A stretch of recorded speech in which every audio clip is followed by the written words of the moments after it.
भाग 4 जलसंपदा विभागात नापास व गुणवत्ताहीन अभियंत्यांना सरकार घरचा रस्ता दाखवणार का? जलसंपदा विभागातील पदोन्नतीमधील सर्वात मोठा भ्रष्टाचार असेल असेच म्हणावे लागेल, कारण असे समजते की प्रत्येक अभियंत्यांनी अंदाजे 10 लाख रुपये मंत्रालयातील अधिकाऱ्यांना दिल्याचे कळते।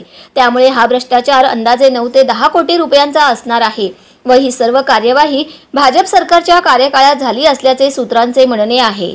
जलसंपदा विभागातील जर काही मुख्य अभियंते व सचिव जर अभियंत्यांचे प्रशिक्षण पूर्ण नसताना व उचित गुणवत्ता नसताना जर अशा प्रकारे मनमानी पद्धतीने त्यांना पदोन्नती देणार असतील तर या संपूर्ण प्रकरणाची सखोल चौकशी करणे अत्यंत गरजेचे आहे। याउलट या 96 काट्यावर 5 नापास सहाय्यक कार्यकारी अभियंत्याची सन 2016 मध्ये नियुक्ती होण्यापूर्वी महाराष्ट्र लोकसेवा आयोगामार्फत नियुक्त झालेले सहाय्यक अभियंता श्रेणी 1 या संवर्गाचे जवळपास 300 ते 400 वर्ग 1 अभियंते हे पदोन्नतीस पात्र असतानाही त्यांना 15 ते 18 वर्ष कालावधी होऊन देखील कार्यकारी अभियंतापदी पदोन्नती देण्यात आलेली नाही। जर जलसंपदा विभागाने सन 2020 मध्ये 96 काट्यावर 5 नापास सहाय्यक कार्यकारी अभियंत्यांना कार्यकारी अभियंतापदी पदोन्नती दिली आहे। यापूर्वीच्या गुणवत्ताधारक व 10 ते 15 वर्ष उपअभियंता पदाचा अनुभव असलेल्या बऱ्याचशा ज्येष्ठ अभियंत्यांना या नवीन कार्यकारी अभियंत्यांच्या हाताखाली काम करण्याची वेळ आली आहे। त्यामुळे जलसंपदा विभागाचे काय होईल हे सांगणे